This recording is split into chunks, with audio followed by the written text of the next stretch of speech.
Daniel cell ഉണ്ടാക്കിയപ്പോൾ അതിന്റെ volt meter ഏകദേശം 1.1 volt കാണിച്ചത് നമ്മൾ കണ്ടു. ആ ബൾബ് കത്തിച്ച 1.1 എന്ന സംഖ്യ കൃത്യമായി എവിടെ നിന്ന് വരുന്നു എന്ന് ഇന്ന് നമ്മൾ കണ്ടെത്തും.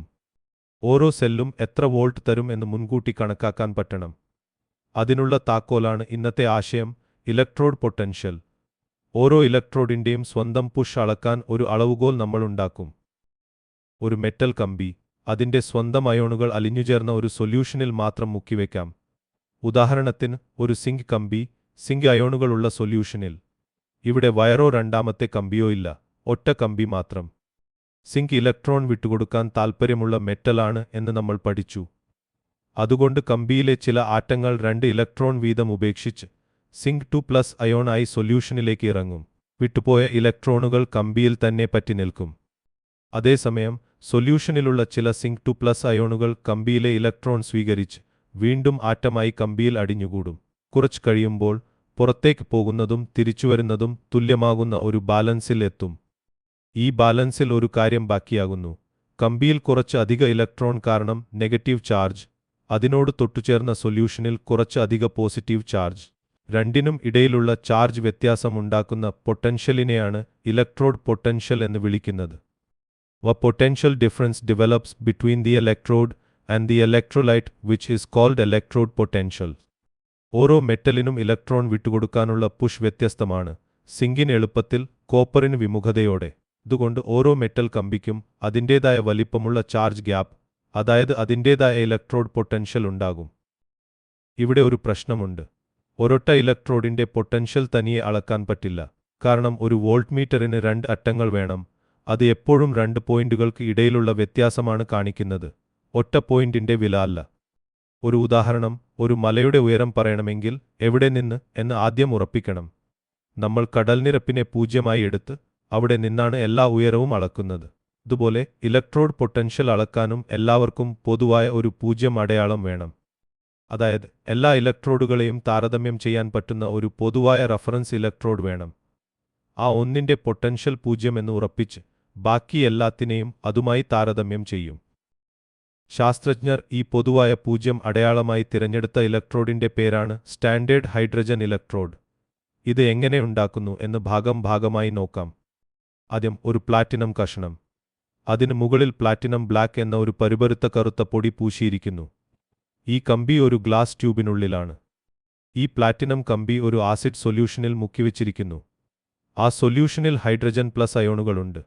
അവയുടെ കൺസെൻട്രേഷൻ കൃത്യമായി ഒരു മോളാർ, അതായത് ഒരു സ്റ്റാൻഡേർഡ് ഉറപ്പിച്ച അളവ്. ഇനി ആ പ്ലാറ്റിനത്തിന് മുകളിലൂടെ ശുദ്ധമായ ഹൈഡ്രജൻ ഗ്യാസ് കുമിളകളായി കടത്തിവിടുന്നു. ഈ ഗ്യാസിന്റെ പ്രഷർ കൃത്യമായി ഒരു ബാർ, ടെമ്പറേച്ചർ 298 കെൽവിൻ. ഉറപ്പിച്ച അവസ്ഥകൾ എല്ലാവർക്കും ഒരുപോലെയാണ്, അതുകൊണ്ട് താരതമ്യം ന്യായമാകും. പ്ലാറ്റിനത്തിന്റെ പ്രതലത്തിൽ നടക്കുന്ന റിയാക്ഷൻ ഇതാണ്. ഹൈഡ്രജൻ പ്ലസ് അയോൺ ഒരു ഇലക്ട്രോൺ സ്വീകരിച്ച് പകുതി ഹൈഡ്രജൻ ഗ്യാസായി മാറുന്നു. ഓരോ ഭാഗവും നോക്കാം. ഇടത്ത് ഹൈഡ്രജൻ പ്ലസ് അയോൺ, കൂട്ടത്തിൽ ഒരു ഇലക്ട്രോൺ, വലത്ത് ഫലമായി ഹൈഡ്രജൻ ഗ്യാസ്. ഇത് 2 വശത്തേക്കും നടക്കാം, അതുകൊണ്ട് ഇരുവശ അമ്പ് ഉപയോഗിക്കുന്നു. എന്തുകൊണ്ട് പ്ലാറ്റിനം? കാരണം പ്ലാറ്റിനം ഒരു ഇനർട്ട് മെറ്റൽ ആണ്. അത് സ്വയം റിയാക്ട് ചെയ്യില്ല, അലിയില്ല.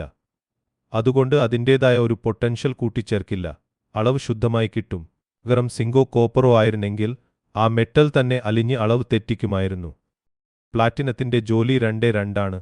1 ഗ്യാസും അയോണുകളും കണ്ടുമുട്ടാനുള്ള ഒരു പ്രതലം ഒരുക്കുക.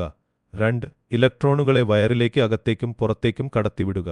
മുകളിൽ പൂശിയ പരുപരുത്ത പ്ലാറ്റിനം ബ്ലാക്ക് ഹൈഡ്രജൻ ഗ്യാസിനെ പിടിച്ചുനിർത്തി റിയാക്ഷൻ വേഗത്തിലും സ്ഥിരതയിലും നടത്തുന്നു. ഈ ഇലക്ട്രോഡിന്റെ പൊട്ടൻഷ്യൽ കൃത്യമായി 0 വോൾട്ടായി എല്ലാവരും അംഗീകരിച്ചു. കടൽനിരപ്പ് 0 എന്ന് എടുക്കുന്നത് പോലെ ഒരു പൊതു തീരുമാനം. ഇതാണ് ഇനി നമ്മുടെ അളവുകോലിന്റെ 0 അടയാളം. The standard hydrogen electrode is assigned a 0 potential at all temperatures. ഇനി ഏതെങ്കിലും ഒരു ഇലക്ട്രോഡിന്റെ പൊട്ടൻഷ്യൽ അളക്കണമെങ്കിൽ അതിനെ ഈ സ്റ്റാൻഡേർഡ് ഹൈഡ്രജൻ ഇലക്ട്രോഡുമായി ഒരു വയറും സാൾട്ട് ബ്രിഡ്ജും കൊണ്ട് ബന്ധിപ്പിക്കുന്നു. ഇടയിൽ ഒരു വോൾട്ട് മീറ്റർ വയ്ക്കുന്നു. സൊല്യൂഷന്റെ കൺസെൻട്രേഷൻ ഒരു മോളാർ, ഗ്യാസ് ഒരു ബാർ, ടെമ്പറേച്ചർ 298 കെൽവിൻ. സ്റ്റാൻഡേർഡ് അവസ്ഥയിൽ വോൾട്ട് മീറ്റർ കാണിക്കുന്ന വിലയെ ആ ഇലക്ട്രോഡിന്റെ സ്റ്റാൻഡേർഡ് ഇലക്ട്രോഡ് പൊട്ടൻഷ്യൽ എന്ന് വിളിക്കുന്നു.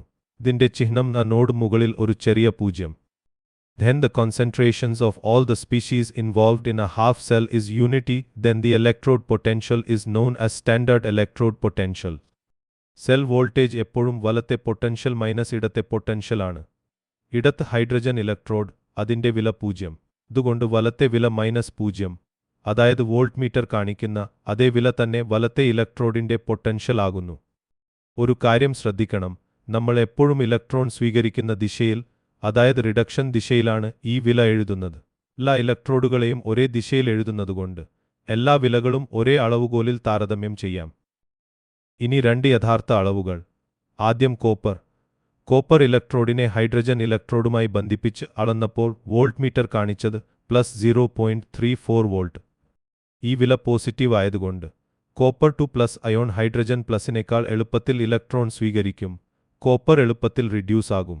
അതുകൊണ്ടാണ് കോപ്പർ സാധാരണ ഹൈഡ്രോക്ലോറിക് ആസിഡിൽ അലിയാത്തത്.